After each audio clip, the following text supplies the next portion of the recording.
whereby someone says, what do I want out of this experience of smoking this joint? Why am I doing this? What do I hope to achieve out of it? And once you understand and define those parameters for yourself, then you can then identify what the right ways to maximize the benefits of that experience will be and also reduce the harm. It is very dangerous. The THCP is 35 times stronger than normal THC. For me working here, I've been using cannabis for a long time, and this is like a dream job, if you could say. Yeah. It's Reefer Madness, the podcast, with Trevor and Kirk. Kirk, we're back. In the studio. Yeah. How's it going? Good. We're trying to get up at Renee hours. We're here early in the morning. Yes. Yeah, my dog didn't even get up to be fed. It was so early. No, my dog wanted to know why I wasn't playing ball with her more, but that's just what she does. And she's also annoyed I didn't want to play ball with her at 4:30 this morning. So, she's up for ball at any time.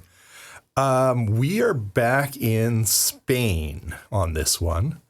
So I'm going to talk, even though I wasn't in Spain, I'm going to step all over your trip and talk a little bit about who you're there to meet, because sort of as a podcast, we met some of the players ahead of time. So a little while ago, we talked to Bob Hill on the Electric High, and he was kind of the first one who introduced us to mitochondria doing interesting things with cannabis. And the longer we talked to Bob Hill and people from his company, we found that where they were getting their stuff from was this guy, Peter Vermeul. But, we talked to people like Dr. Abraham Benavides, who's a medical doctor, who talked about how, full spectrum cannabis was doing wonderful things for his patients, and Daniel Ghana, a microbiologist, again, talked about how cannabis or cannabinoid acids were the best thing ever. Someone who's been in school too long, Brent Risto, he's a lawyer / PhD biochemist. I never want to leave school kind of guy. Again, talking about how the tests they were doing on, and the C of A's on the stuff for Biosource Botanicals was, off the charts. But again, it kept coming back to this guy, this Dutch guy, Peter Vermeul, who was somewhere in Europe doing something that was getting sort of the source material to Biosource pharmaceuticals, or Biosource Botanicals, sorry. The pharmacist has to sleep in there once in a while. So that's back in episode 140 and 141. So that's kind of the backstory. So how about you jump off from there, Kirk? We keep hearing about this mythical Peter Vermeul, and then what? Well, we heard him briefly in one of the episodes we did with marijuana in Spain when I visited the social clubs in Spain. We heard him very briefly in that episode. Yeah, Peter's interesting. He's a fascinating dude, and I kept track of him through WhatsApp. And as Michelle and I were getting ready to pack and go, I threw off a bunch of emails to connections I had in Europe, and Peter got back to me, and he also linked us with another gentleman we're gonna meet in the Morocco stories when we get those produced. And so I just text back and forth as I'm visiting Spain. I'm texting with Peter back and forth. I go to Morocco, texting back and forth to Peter, keeping track of him. We get back to Spain, and he says, yeah, come visit. So we visited, and Michelle and I spent a day with him and his partner, his wife, at his home. We went into his personal lab where he does some of his smaller work. I walked around his garden. He has a dog that chases rocks, a big German Shepherd, and you pull up to this house and you're thinking, I'm going to a cannabis guy in Spain. There's this great big German Shepherd behind a gated community. I'm going, oh my God, what am I getting myself into? And it was a wonderful dog, chases rocks, good, likes his scratches. Peter's wife was wonderful, treated us well. We had a cup of tea. We sat and we spent hours, literally hours with this couple, and learned about his process. And it goes back to when I met Ivan in Spain, and about how cannabis brings people together. We were like in the same kind of line or vibe, and I believe we kind of bring people together that is in the same kind of synchronicity, and it's not about luck, It's about like being in the right place and the right people around you, like stuff begin to happen, And so I kept track to Peter, and our podcast that we're producing here, I think we're going to possibly get 2 episodes out of this, maybe 3. By no means is this in any sort of order, because the day just happened and I had the recorder out, and we had one conversation here, and I'm going to try to line them up in these episodes. So we're going to meet him as he's driving us back to our Airbnb. So he introduces himself, and I say, "Tell me your history, man." And he gives me his history as we're driving back. So it's a little bit of out of sorts that this part of the episode starts at the end. And I just want to throw in, because it was mentioned several times by the Biosource Botanical people, and Peter does get into it, but his backstory is interesting. But the thing that one of the reasons we were so interested in Peter is the Biosource Botanical guys and gals were talking about how Peter grows marijuana, hemp, cannabis that is really high in CBD and CBDA. But his extraction seems to be the magic. So Peter will get into that, but what he grows is impressive, but how he extracts it's even more impressive. Well, that's where he is today. What we're going to learn about is who was he in the late 70s and 80s. Okay, I am Peter Vermeul. I'm 66 almost. I was a gardener from young guy, and more than 40 years ago I meet a guy. He was growing cannabis, and he was for me a drug dealer. That was in the Netherlands, yeah. And after a few months I started also to grow with the cannabis flower, and it is special in that time. It was nice to grow, nobody knows it. It was not real dangerous.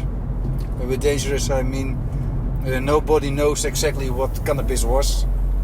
You can walk with the plants on the street and that kind of things. And the final product was a lot of money. It was very nice to grow your own plants and to sell it a little bit. And it was more for your pocket. I was a grower. I was a grower for flowers, and that was my daily job. Another grower was normally flower grower. Was also growing cannabis, and in that time I started also with the cannabis. And I did it for many years, and I can make money with it. Okay. And nice holidays. You were one of the biggest growers in the Netherlands? Not the biggest, but well, the most famous, I believe. Okay. All black market, yeah. Okay. But I grow, even in that time, a complete biologic. And that make the product, the taste is way better than all the chemical growing weed. And they sprayed a lot of pesticides. They used special products for making the flowers bigger and harder and that kind of things, only to make more money. Yeah, so that's interesting. Can you imagine? Here he is, he's on the continent growing his flowers and sending them to Britain. And he becomes one of the most famous growers in Europe and selling flowers to Britain, making double the money. Yeah, famous or infamous, worth mentioning again at this point, it's completely black market. Everything he's doing is not legal. No. But yeah, he is famous or infamous for his cannabis and And Britain is a great place to sell it. And his quality. I mean, he talks about he's always done organics. He's always grown in soil. He started getting into breeding, and everything he did was quality stuff. Unlike some of the stuff that was being, I guess, sold in those days. Yeah. So he's talking about another group. Now, again, we have no way of verifying any of this. But the point, and honestly, with the slight language barriers, it got a little confusing for me. But my understanding is he's talking about another group who was taking the stuff out of fluorescent lights, like all the phosphorus and stuff in there, sprinkling that on the cannabis to increase the weight, because cannabis is sold by weight. So if the heavier cannabis, the more money you're going to make. Now, whatever was coming out of these fluorescent light tubes, you don't really want to be inhaling any of that. So, again, this is Peter's story, so we'll just take him at his word. But some of his competition might not have been, quite as concerned about the quality of the stuff they were sending. Yeah, and I mean, in the 70s, when I was a young person consuming cannabis, there was this undercurrent of understanding that stuff that, I mean, our stuff was coming up from Mexico, right? When I was a kid, I grew up on the west coast of British Columbia and Victoria, and our marijuana in those days was coming up from Mexico in square blocks off the boats. I mean, there's all sorts of stories of guys throwing bundles off a boat and another boat going and picking it up. But there was all sorts of rumors that some of the weed that was coming up was sprinkled with angel dust and sprinkled with stuff. Well, I mean, Peter and I were talking the whole day. We just talked, and sometimes I had the recorder on, sometimes I didn't. But he would just drop nuggets, and like he said, a nugget of gypsies sprinkling their cannabis that they grew with a little extra dust of something that gave weight. But he became known as growing quality stuff. But here I'll just put a plug for it. The current Canadian system, there is a good reason to have regulated cannabis, because you hopefully should avoid most of the sprinkling stuff from a fluorescent tube on what you buy at a store. Well, what a wonderful opportunity to mention our PSAs on our blog page. Sure. And there are benefits to buying legal weed. Absolutely. Not only are you encouraging the economy, but you're also ensuring that you're getting quality stuff. Absolutely. So yeah, Peter started growing 300 or 400 plants at a time, and he was doing it every 50 days because he got into growing clones. So this is back in the early 80s. So he was doing clones, soil, and starting to breed his own cannabis breeds. 300 plants, yeah. Okay. And then you can harvest every 3-4 times in a year. But end of the day, then I was complete, in line with everything, with the right strain, with the right everything. Every 50 days my harvest was ready. Always clones. Yeah, okay. Yeah, always. Otherwise it is not possible. I know a lot of the plant, and one moment family of me are problems with cancer, and from that moment I was more looking for how you can make a medicine from the flowers. And that was 20 years ago or something. And bit by bit I learned more and more and more about the flowers. I growing also the CBD strains. I start with the Charlotte's Web strain. You started the Charlotte's Web? Yes, yeah. Before the Stanley Brothers? Or? No, almost in the same period. Okay. And in that time I was also growing with the commercial weed for smoking and everything. Right, okay. And I put always 20-25 plants also in a quarter of the growing part for growing my CBD strains for epileptic people and that kind of stuff. And then we start to make my oil and everything. I growing with 8 model plants. There's a few CBD strains, 4 or 5 CBD strains, 3 CBG strains, and I have 1 THC strain. Okay. And now I start to grow with my CBDV strains. Okay. And are these are your breeds? These are your cultivars that you've created? I never only the Charlotte's Web. That was the first I buy the seeds. From the seeds, I make my own crossbreedings. That is the way. Okay. And around, it's almost 20 years ago now, I start to make my first extractions. I start also with alcohol and that kind of extractions. Okay. And one moment I had a very good connection with a laboratoria in Holland. And the guy was also a genius. He was complete crazy about it. And he said, Peter, you have to try this, that kind of product for making your extraction better.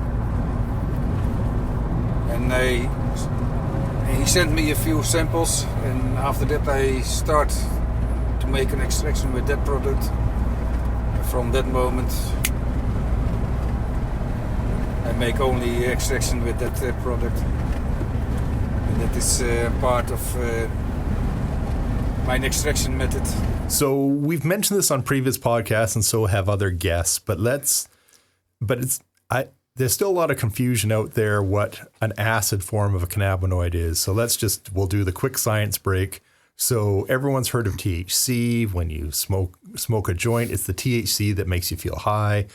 But that's not what was in the plant, or not very much of it anyway. What was in the plant was something called THCA, or the acid form of THC.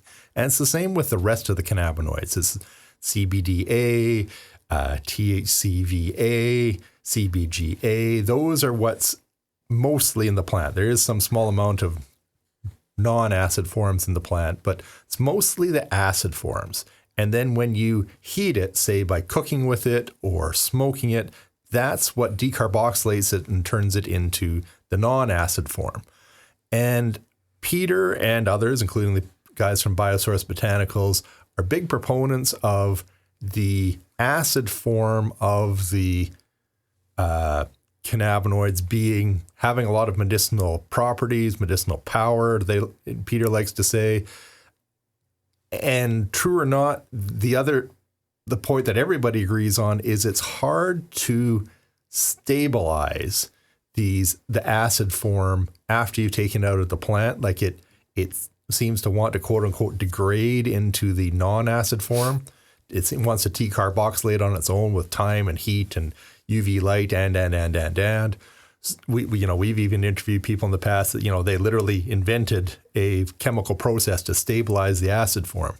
So, and Peter will get more into it along the way, but listen for the fact that Peter is getting a lot of acid form out of his plants, but then also keeping it stable. Yeah, and what I get a kick out of here's a guy that's growing cannabis in the black market of Europe, selling his plants through a middleman to Britain. So people in Britain are probably consuming his stuff in the 80s. And there is a crisis in his family, and he talks about this. And that's when he starts understanding medicinal strengths of cannabis through the cannabinoids.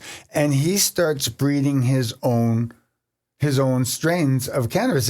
And there's a point here where you may hear me, and he starts talking about Charlotte's Web. Yes. Right? Which is a famous strain, and you mentioned it's coming up, purportedly developed by the Stanley Brothers. Yeah, and this was the whole point of... Charlotte's Web, lots of CBD, which was novel at the time. And what was her name? Charlotte Tweaks? I don't remember Charlotte's name, but Charlotte was a real girl who had real seizures, and this was developed by the Stanley Brothers for her. Well, as they were doing their research in Europe, Peter is growing his own Charlotte's Web and bringing his own plants. And he tells me that essentially he has 8 mother plants.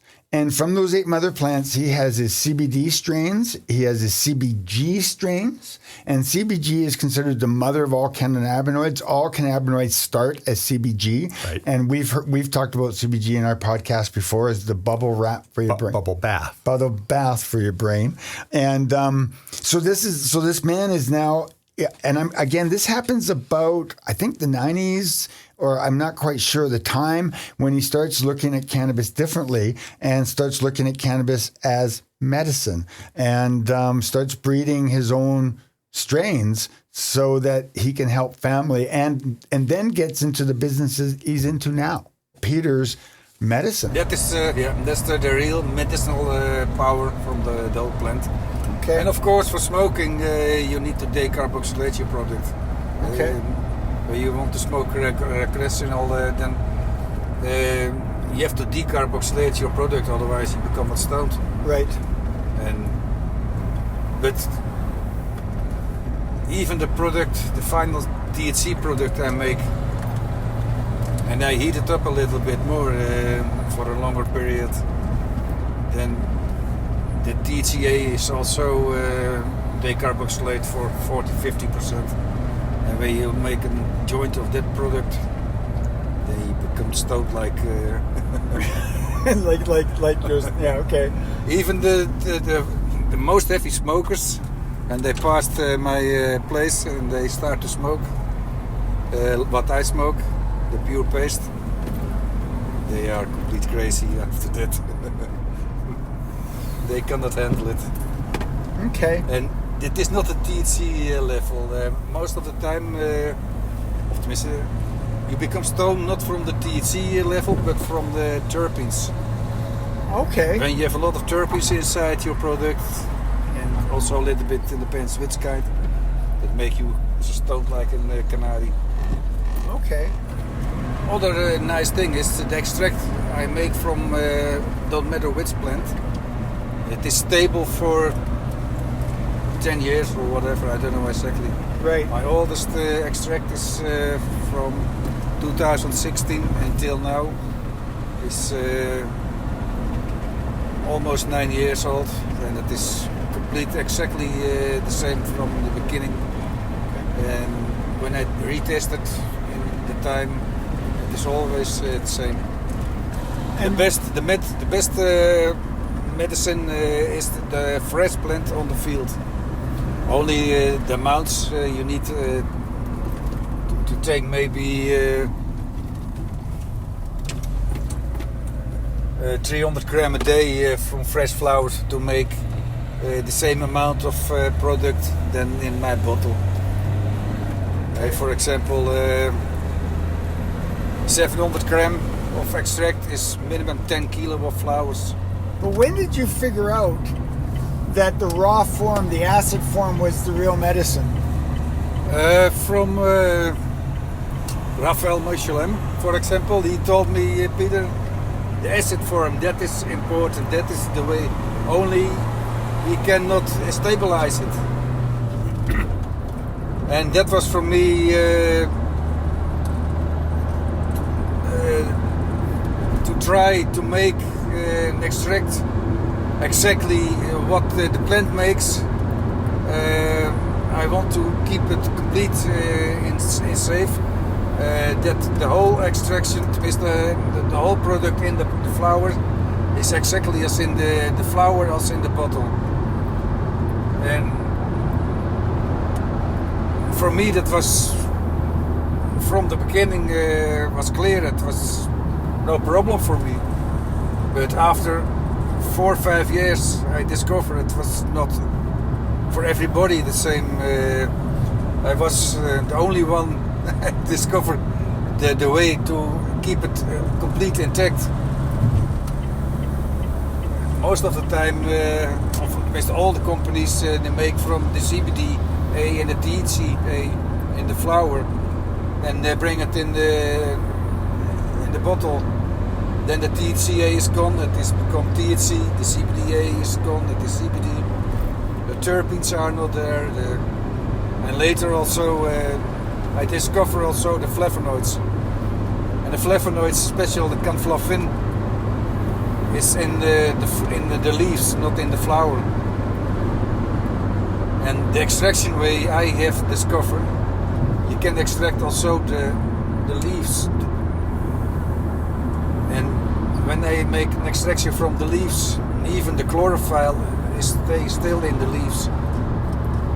But I can take the sterols, the flavonoids, the canflavin, for example, out of the leaves, and that is the missing link, my opinion, for making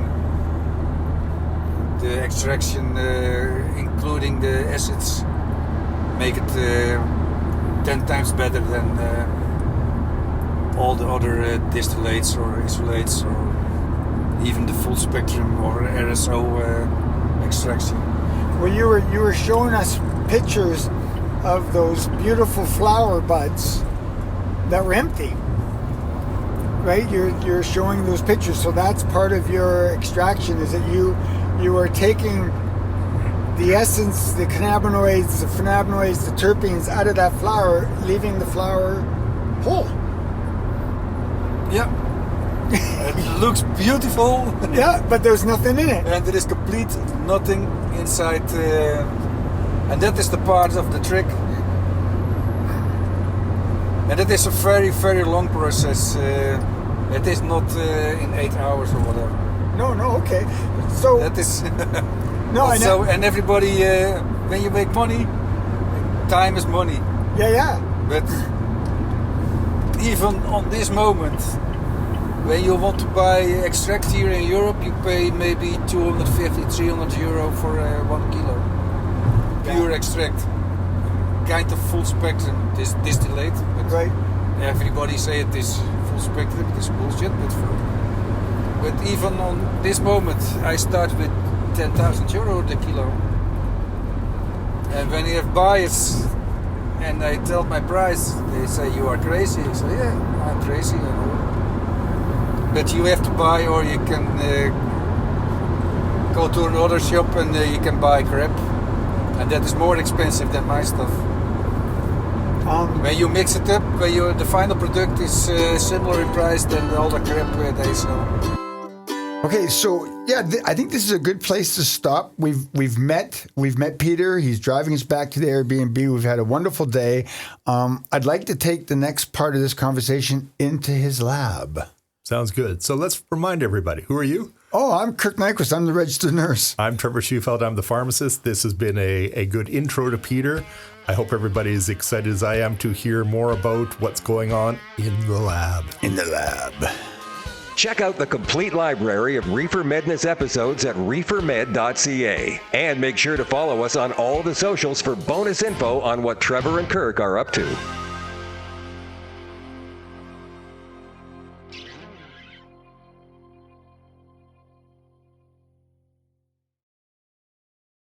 Okay, so we come out of it. So, okay. So, yeah. So